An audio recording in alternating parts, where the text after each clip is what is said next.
हाय। सो मैं आज आपका एक प्लान बनवाने के लिए आई हूँ। Plan, study plan obviously. और कौन सा प्लान? पास कर लोगे एग्जाम फिर चलेंगे घूमने जाने, ठीक है? वो प्लान बाद में बनाएंगे, पहले ध्यान देते हैं। आज है 3rd ऑफ फरवरी, राइट? और अभी याद है दिसंबर लास्ट वीक या शायद जनवरी फर्स्ट वीक में अपडेट आया था राजस्थान सरकार की तरफ से कि आरपीएससी आरएस के लिए सरकार के पास में 500 वैकेंसीज हैं, है ना? और एग्जाम मई में होगा। अब ये भी मान के चलते हैं अपन कि एग्जाम मई में जो होने वाला है वो फर्स्ट वीक ऑफ मई में होगा। Let's assume that, okay? जबकि अभी तक ऐसा कोई अनाउंसमेंट आया नहीं है, but let's look at that way. तो हमारे पास में मोटा मोटी 90 डेज बाकी हैं, 3 मंथ्स, राइट? तो ये 3 मंथ्स में ये मान के चलें कि आपके कुछ बेसिक्स में अच्छा खासा प्रिपरेशन चल रही है, कुछ आपकी कंटेंट वगैरह भी आपका थोड़ा बहुत तैयार है, थोड़ा बहुत करंट अफेयर्स भी देख ही रहे थे। तो ये 90 डेज अब हाई टाइम है जब आप अच्छी से पढ़ाई करोगे और एग्जाम निकालने की कोशिश करोगे। तो ये 90 डेज को आप कैसे यूटिलाइज कर सकते हो प्री एग्जाम निकालने के लिए, और ये मैं हेल्प करा देती हूँ। नाउ, आपने अगर मुझे पहले भी ये बोलते हुए सुना है, तो मैंने हमेशा से इस बात पे जोर दिया है कि आपको क्वेश्चंस का कॉम्बिनेशन बनाना पड़ेगा। सब्जेक्ट कॉम्बिनेशन होता है, क्वेश्चंस का कॉम्बिनेशन होता है, it's very important for you. अब ये जो क्वेश्चंस का कॉम्बिनेशन होता है, ये क्वेश्चंस का कॉम्बिनेशन किस तरह से निकलता है? ये क्वेश्चंस का कॉम्बिनेशन निकलता है पीवाईक्यू एनालिसिस से। कौन से एनालिसिस से? जो आपने प्रीवियस ईयर क्वेश्चंस के एनालिसिस करे होंगे, पहले आपने प्रैक्टिस करी होगी, उनसे निकलेगा। तो अब आपने जैसे प्री एग्जाम में निकाला कि भाई 2024 वाला या 2023 वाला आपने प्री एग्जाम देखा, 18 वाला देखा, 16 वाला देखा, 13 वाला देखा, जिसका भी मन किया ना। आई वुड पर्सनली प्रेफर कि आप कोविड के बाद में जो प्री एग्जाम हुए हैं उनके ऊपर ज्यादा ध्यान दो, बट इवन देन 5-6 पिछले पीवाईक्यूज अपन ने देखे, अपन को ये अंदाजा है कि हिस्ट्री के कितने क्वेश्चंस आते हैं। अपन को ये भी पता है कि भी ज्योग्राफी के किस तरह से क्वेश्चंस आते हैं, और इन क्वेश्चंस में किस टॉपिक का कितना रिपीटेशन देखने को मिला है। फॉर एग्जाम्पल, अगर मैं वर्ल्ड ज्योग्राफी की बात करूं, तो हमेशा से वर्ल्ड ज्योग्राफी में एक मैच द फॉलोइंग टाइप का एटलीस्ट एक क्वेश्चन पक्का आता है, जिसमें वो माउंटेन्स का नाम दे देंगे, जैसे माउंट किलिमंजारो, और यहाँ पर 4 ऑप्शंस होंगे, यहाँ पर 4 माउंटेन्स होंगी, 4 कंट्रीज होंगी, और वो पूछेंगे कि भाई इनको प्रॉपर्ली मैच करो और फिर सही आंसर निकालो, अपना सही ऑप्शन निकाल लो। या तो ये होता है, या फिर रिवर्स का बता देंगे कि एक्स वाई जेड रिवर का नाम लिख दिया, बोले कौन कौन से कंट्रीज से बहती है। Again match the following. Interestingly, पिछले 2 प्री एग्जाम्स से ये क्वेश्चंस नहीं आए हैं, यानी कि वर्ल्ड ज्योग्राफी में मैप्स का जो रॉ मैप का क्वेश्चन होता है वो नहीं आया है। अब मैं ये मान के चल रही हूँ कि अभी वापस से ये चीज रिपीट हो सकती है, एक क्वेश्चन आपका मैप्स में से आ सकता है, तो उसी तरीके से उस चीज की तैयारी करनी है। अब मेरे को लगता है जैसे इस बार क्योंकि वॉल्केनिक इरप्शंस हुए हैं बहुत, इन चीजों के ऊपर, नेचुरल डिजास्टर्स के ऊपर बहुत ज्यादा न्यूज में रही है किसी किसी कारण से, स्पेशली वॉल्केनो, राइट? तो वोल्केनिक एक्टिव वोल्केनोज को वो एग्जांपल दे देंगे। फॉर एग्जांपल, यहाँ पे टेबल दे दी एक, match the following geography, world geography की बात कर रहे हैं। यहाँ पर ए, यहाँ पर बी, और इस टेबल में यहाँ पर एक्टिव वोल्केनोज का नाम दे देंगे। तो अभी एक्टिव वोल्केनोज में से इंडिया का बैरन आइलैंड ही है, तो यहाँ पर 1, 2, 3 और 4, 4 एक्टिव वोल्केनोज दे दी, और यहाँ पर ए, बी, सी, डी, यहाँ पर 4 कंट्रीज के ऑप्शंस दे दिए, और बोलेंगे भैया मैच द फॉलोइंग बताने हैं। अब मैच द फॉलोइंग बताओगे तो आपके पास में ए, बी, सी, डी, ये 4 ऑप्शंस हैं। ई ऑप्शन तो वैसे भी डिड नॉट अटेम्प्ट होना है, ठीक है? तो 1 का आंसर सी होगा, 2 का आंसर बी होगा, तो इस तरह से दे देंगे 1 ए, 2 बी, इस तरह से आंसर दे देंगे, और आपको सही क्लिक करना है, सही आंसर आपको पॉइंट आउट करना है। ये क्वेश्चंस परमानेंट हैं, आते हैं हमेशा से, पिछली बार नहीं आया तो इस बार आने के चांसेस हैं। उसी तरीके से आप दूसरे सब्जेक्ट्स में भी इस चीज को अप्रोच कर सकते हो। फॉर एग्जाम्पल पॉलिटी लेते हैं, पॉलिटी में हर साल एटलीस्ट एक क्वेश्चन फंडामेंटल राइट्स के ऊपर फिक्स है, या तो उन्होंने डायरेक्ट आर्टिकल पूछ लिया, या फिर करंट अफेयर्स से कोई फंडामेंटल राइट्स के ऊपर बात हुई है उसके बारे में कुछ पूछ लिया, या फिर फंडामेंटल राइट्स का एवोल्यूशन उसके ऊपर कुछ पूछ लिया। फंडामेंटल राइट्स एक कांस्टेंट टॉपिक है, उसी तरीके से डीपीएसपी कांस्टेंट टॉपिक है। इस बार की जैसे मैं आज ही का बता देती हूँ, लेटेस्ट न्यूज है, 31 जनवरी की न्यूज है। सुप्रीम कोर्ट ने स्कूली बच्चियों के लिए फ्री में सैनिटरी नैपकिन प्रोवाइड करने का आदेश दिया है कि भैया ये सब देश के हर स्कूल में, चाहे प्राइवेट हो चाहे पब्लिक हो, गवर्नमेंट हो चाहे क्या कहते हैं फैमिली ओन्ड हो, चाहे गांव में हो चाहे बड़े शहरों में हो, कहीं पे भी हो, आपको बच्चों को सैनिटरी नैपकिन प्रोवाइड करनी है फ्री में। क्यों? क्योंकि ये लड़कियों का अधिकार है, right to life and dignity के अंदर, यानी कि आर्टिकल 21 में फंडामेंटल राइट्स वापस न्यूज में है गाइस, फंडामेंटल राइट्स के ऊपर क्वेश्चन आएगा and there is a big chance article 21 का ही वो पूछ लें। वो ऐसे पूछ लेंगे भाई आर्टिकल 21 में which of the following is implicit in article 21, ठीक है। तो अब जैसे क्वेश्चन आ गया which of the following is implicit in article 21 और उसमें option A, B, C, D और ई आपका डिड नॉट अटेम्प्ट है। तो इनमें से हो सकता है 3 गलत हो और एक सही हो जिसमें फ्री सैनिटरी नैपकिंस लिखा हुआ होगा, या फिर वो कॉम्बिनेशन बनवाएंगे। These are the combinations, E option यहां नहीं है। और अब आपके पास में जैसे 1, 2, 3 और 4, अब आपके पास में कॉम्बिनेशन होंगे। ऑप्शन ए में 1 एंड 2 करेक्ट, ठीक है ना। ऑप्शन बी में 2 एंड 3 करेक्ट, ऑप्शन सी में 1, 2 एंड 3 करेक्ट, ऑप्शन डी में all of the above are correct, ठीक है। और आपका ऑप्शन क्या, आंसर क्या हो सकता है, ऑल ऑफ द अबव। वो आंसर होगा जिसमें सैनिटरी नैपकिंस होगा, फ्री सैनिटरी नैपकिंस होगा, ठीक है। तो इस तरह से क्वेश्चंस फ्रेम हो सकते हैं। ये सेम चीज आपको इकोनॉमिक्स में भी मिल जाएगी, ठीक है। ये सेम चीज, इस तरह के रेपिटेटिव टॉपिक्स आपको निकालने हैं और ये जो रेपिटेटिव टॉपिक्स हैं ये आपको हेल्प करेंगे। ये पीवाईक्यू एनालिसिस आपको हेल्प करेगा उन टॉपिक्स को पॉइंट आउट करने में जिनसे आपके क्वेश्चंस के आंसर्स निकल सकते हैं। फर्स्ट चीज, ये पहली एक्सरसाइज है। इन्हीं 90 डेज में अब आपको, जैसे पीवाईक्यू एनालिसिस कर लिया, अब आपके पास में टॉपिक्स की लिस्ट है। यस, ये टॉपिक्स की लिस्ट आपको हेल्प कर जाएगी। इसके अलावा एक चीज और, एवरीडे, हर दिन ये आपको करना है, बिना मॉक क्वेश्चंस के नहीं होगा। आपने वो पीवाईक्यू वाली एनालिसिस कर ली, पढ़ाई कर ली, सही भी है, आपके पास में पूरी जानकारी भी है, ये नहीं करोगे आंसर नहीं आएगा, क्योंकि ये आपको प्रैक्टिस करवा देता है। यू विल फाइनली नो कि क्वेश्चन का आंसर निकालना कैसे है। This is going to help you see कि क्वेश्चन बनता कैसा है, वो दिखाई कैसा देता है, कैसे ऑप्शंस आते हैं। अगर मुझे कोई ट्रायल एरर मेथड लगाना है कि भैया ये नहीं हो सकता, लॉजिकल फैलेसी पे मुझे उतर, ये सब नहीं करना है, तो एमसीक्यूज आपको करने पड़ेंगे। ये मल्टीपल चॉइस क्वेश्चंस आपको रोज सॉल्व करने पड़ेंगे। और अब 90 डेज का फिगर अपने पास में है, तो आपके पास में एवरी डे एटलीस्ट 100 क्वेश्चंस का बैंक सॉल्व होना चाहिए। मॉक सीरीज में एनरोल करो, चाहे मार्केट से खरीद के लाओ, चाहे यहाँ आरएस ओनली पे जो रोज एवरीडे मॉक टेस्ट होते हैं उनको अटेम्प्ट करो, लेकिन मॉक टेस्ट जरूर देने हैं। बिना मॉक्स आपकी प्रैक्टिस नहीं होगी। इसमें सिर्फ यही नहीं है कि जो आपका पढ़ा हुआ है, जो आपने याद कर लिया, उसका टेस्ट हो गया। इसमें बहुत एक फन चीज और हो जाती है, जो आपको क्वेश्चंस नहीं आते हैं। फॉर एग्जांपल, जैसे अगर मैं अपनी बात करती हूँ तो मुझे हिस्ट्री नहीं आती है, मैं मान के चलती हूँ कि भाई मुझे हिस्ट्री मेरी वीक है, लेकिन ऐसा तो है नहीं कि हिस्ट्री के जो 25-35 क्वेश्चन आएंगे, 25 से 35 क्वेश्चन की जो रेंज है वो मैं छोड़ के जाऊंगी, ऐसा नहीं करना है, right. There are certain things in history जो मैं मैनेज कर पाऊंगी, वो हेल्प मुझे मॉक टेस्ट से आ जाएगी। कैसे?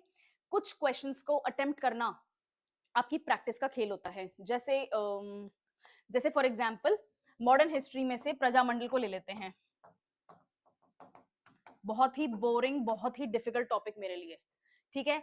प्रजामंडल्स को ले लोगे, या फिर एंशियंट हिस्ट्री में से महाजनपदास को ले लोगे, या फिर मिडिवल हिस्ट्री में से जो राजपूताना जितने भी किंगडम्स थे उनकी जो लाइनिंग है, जो जितने भी इनके वॉर्स हैं, जो भी किंग्स हैं, जो किंगडम की कैपिटल्स हैं, उन्होंने किसी ने कोई टेम्पल बनवाया है, कहीं पे किसी ने कोई पैलेस बनवाया है, कहीं पे किसी ने कोई रेस्ट हाउस बनवाया है, किसी ने रोड बनवाई है। There are so many things, किसी ने मार्केट एस्टेब्लिश किया होगा, राइट।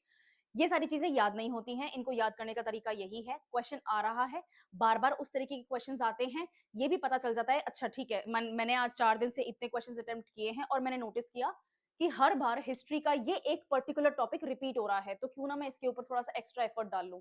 हो सकता है आप उसको ना कर पाओ, but you will at least have a hint कि इस तरह से क्वेश्चन फ्रेम हो सकता है इस टॉपिक में। And sometimes, I would say most of the times, वो टॉपिक आप हैंडल कर पाओगे। ये मैंने करके देखा है यूपीएससी में, इट वर्क्स, ठीक है। ये छोटी चीज नहीं है, it will actually help you. Problem आती है मेंस में। प्री को तोड़ने का तरीका है, और वो तरीका मैं बता रही हूँ और बहुत बताएंगे आपको। प्री को तोड़ने का यही तरीका है, आप पीवाईक्यू एनालिसिस करोगे, आप मॉक्स करोगे, ये प्री को निकालने का तरीका होता है। मेंस में दिक्कत आती है क्योंकि वहां आपकी राइटिंग प्रैक्टिस चाहिए होती है, वहां आपको सच में खुद ही बैठ के लिखने होंगे चीजें, राइट। वहां पर ट्रायल एंड एरर मेथड नहीं चलेगा। तीसरी चीज जो आप करनी है, पहली अपन ने देख ली, प्री एनालिसिस कर लिया प्रीवियस क्वेश्चंस का, उसके बाद में अपने देख लिया मॉक क्वेश्चंस करना है। एक तीसरी चीज जो आपको करनी है, and this third thing will actually help you with it, आपने जो भी एनालिसिस किया, पीवाईक्यूज का नहीं, मॉक क्वेश्चंस, आपने 100 क्वेश्चन सॉल्व करके 100 थोड़ी गए अपन, राइट? अपन ने देखा कि कितने सही हुए हैं, कितने गलत हुए हैं, गलत होने वालों की क्या फ्रीक्वेंसी है, कैसे मैं उस फ्रीक्वेंसी को कम कर सकता हूँ, ये सब कर लिया। इसी के दौरान आपको 20 क्वेश्चंस फिक्स करने हैं। किस चीज के?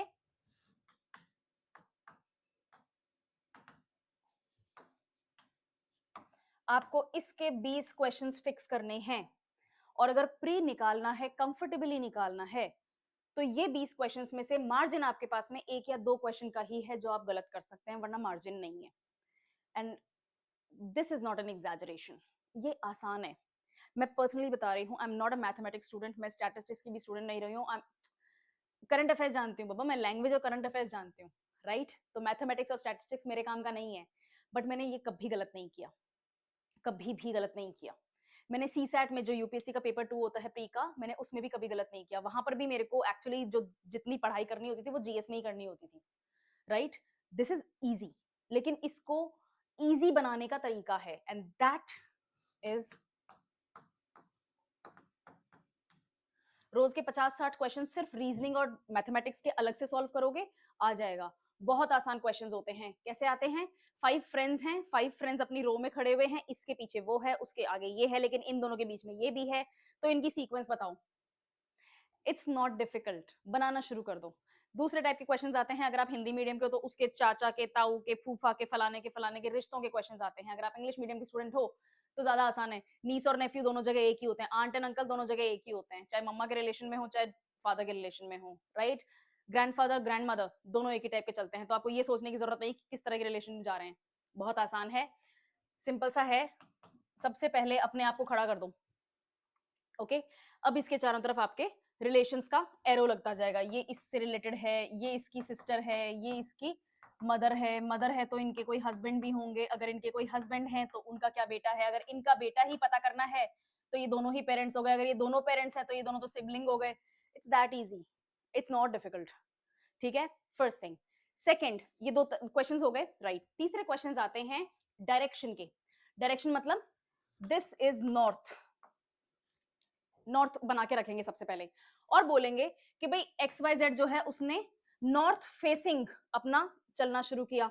वो 100 मीटर चला नॉर्थ में, फिर उसने राइट टर्न ले लिया 150 मीटर के लिए, फिर उसने राइट टर्न ले लिया 50 मीटर के लिए, फिर उसने वापस लेफ्ट टर्न लिया है 150 मीटर के लिए, फिर इसने लेफ्ट टर्न लिया है 200 मीटर के लिए, ठीक है? और फिर इसने लेफ्ट टर्न लिया है 100 मीटर के लिए। तो जनरल डायरेक्शन कौन सा है जहां पर उसका अब फेस है? तो सीधी सी बात है, नॉर्थ ईस्ट हो गया, है ना? ऐसे ही आते हैं रोज के 50-60 क्वेश्चन, रीजनिंग और मैथमेटिक्स के सॉल्व करो। ये 20 क्वेश्चंस आपके गलत नहीं होंगे। मार्जिन हो सकता है, ठीक है, जल्दबाजी होगी, कैलकुलेशन में मिस्टेक हो गई, जैसे पाई के डायग्राम के क्वेश्चंस आते हैं। फॉर एग्जांपल, ये ऐसा पाई चार्ट बना हुआ आता है, पाई चार्ट के अंदर वो बताएंगे कि भाई 20% ग्रेन हमारा मंथली एक्सपेंडिचर जो है उसका पाई चार्ट है, तो 20% ग्रेन्स के ऊपर है, 30% मिल्क एंड मिल्क प्रोडक्ट्स के ऊपर है, राइट? 10% जंक फूड के ऊपर है। मेरा मंथली एक्सपेंडिचर 10% भी नहीं होता जंक फूड के ऊपर, बट हाँ, ठीक है, इस तरह से बताएंगे। तो आपको क्या निकालना है? 360 डिग्री होता है पाई, 360 का 20% कितना होता है? तो कुछ रेगुलर फिगर्स होते हैं, जब आप इनकी इतनी प्रैक्टिस करते हो ना तो रेगुलर फिगर याद हो जाते हैं। 50% कितना होगा? 180 डिग्री होगा। 25% कितना होगा? 90 डिग्री होगा, राइट? 12.5% कितना होगा? 45 डिग्री होगा। इस तरह से ना आपकी ना बार बार प्रैक्टिस हो जाएगी, डिग्रीज याद हो जाएंगे, परसेंटेजेस याद हो जाएंगी, तो आपका जो कैलकुलेशन में जहां आप मिस्टेक कर सकते हो वो मिस्टेक के चांसेस आपके कम हो जाएंगे। तो मैथमेटिक्स ऐसे सॉल्व होएगा। डेटा सफिशिएंसी आती है, राइट? स्टेटमेंट और उनका असर्शन आता है, ये सब आसान है, प्रैक्टिस से होएगा। रोज के 50 क्वेश्चंस मोर देन इनफ है। हो सकता है किसी दिन ना भी करो, कोई बात नहीं, ठीक है, अगले दिन 60-65 कर लेना, उसके अगले दिन 70 कर लेना, वो 50 क्वेश्चंस बैलेंस हो जाएंगे 4-5 दिन के अंदर अंदर। बट ये जरूरी है। तो 3 काम करने हैं 3 महीने में। इन 3 महीने में के लिए ये 3 काम आपको करने ही करने हैं, जिनमें से 2 काम तो रोज करने हैं। मॉक टेस्ट, ठीक है, मॉक टेस्ट रोज देने हैं। 100-120 क्वेश्चंस मैं मानती हूँ कि इनफ होंगे आपके रोज प्रैक्टिस के लिए। उसको एनालिसिस भी करना है, जहां कमी आ रही है उसको ही पढ़ाई करनी है, ठीक है? और दूसरा, रीजनिंग, मैथमेटिक्स, डेटा सफिशिएंसी, इनमें गलती नहीं करनी है, तो इनको प्रैक्टिस करो। तो एवरी डे आपके ऑलमोस्ट 200 क्वेश्चंस आपको सॉल्व करने हैं, जिनमें से 60-70 क्वेश्चंस इनके होंगे, 125 क्वेश्चंस के आसपास आपके मॉक के होंगे। ये 2 काम आपको करने हैं इन 3 महीने। और फरवरी के लिए मैं बता देती हूँ, पीवाईक्यू एनालिसिस करोगे, फाइंड योर कॉम्बिनेशन, ऐसा कॉम्बिनेशन निकालो जो आपके सब्जेक्ट्स में आपको हेल्प कर दे। फॉर एग्जाम्पल, अब यूपीएससी के कॉम्बिनेशन थोड़े आसान रहते हैं, पर वहां कॉम्पिटिशन ज्यादा होता है, इसलिए वो एग्जाम डिफिकल्ट रहता है। कॉम्बिनेशन में अगर जैसे मान लेते हैं कि मेरे को इकोनॉमिक्स अच्छी है, इकोनॉमिक्स में भी मेरा ये मानना है कि मेरी इंडियन इकोनॉमी और जो इकोनॉमिक की जो स्टैटिस्टिक्स वगैरह वाली बात है, जो फाउंडेशनल कोर्स वाली बात होती है, वो ज्यादा अच्छी है। तो इसके मेरे को लगभग 8 से 12 क्वेश्चंस मिल जाएंगे और 15 क्वेश्चंस मुझे राजस्थान के करने हैं। इसको मैं होल्ड पे रख देती हूँ एक बार के लिए, ठीक है। मान लेते हैं कि भाई मेरी राजस्थान की प्रिपरेशन नहीं है, मुझे नहीं पता, बट वो क्वेश्चंस तो मेरे पास हैं।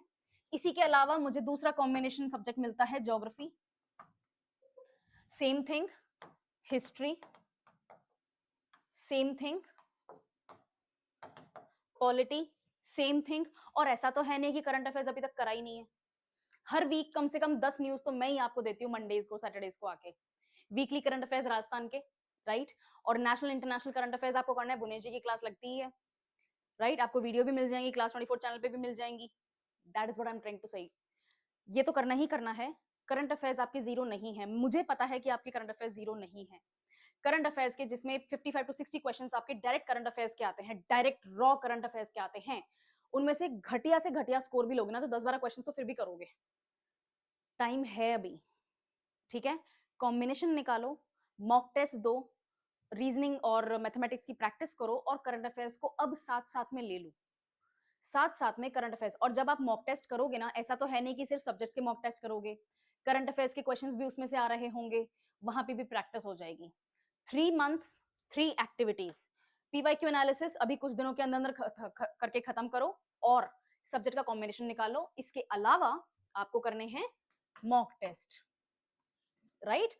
आपको करनी है रीजनिंग एंड मैथ्स। ये एवरीडे 200 क्वेश्चंस पर डे होने चाहिए। और इसके अलावा करंट अफेयर्स में पढ़ाई शुरू करनी है, जो बहुत कुछ आपको मॉक टेस्ट से भी लाके दे देगी। All the very best, all the very best. 90 days, ये मान के चल रहे हैं कि 1 2 मई को ही मेरा तो एग्जाम हो जाएगा प्री का। This will help honestly. इस शेड्यूल को फॉलो करोगे, it's going to help you. कितनी कट ऑफ जाती है? जनरल की 70 नंबर के आसपास गई थी 200 में से। इट्स नथिंग, नहीं होते हैं ज्यादा। Okay, all the very best और फॉलो करो। एंड फिर मेंस की तैयारी में मिलेंगे। Thank you.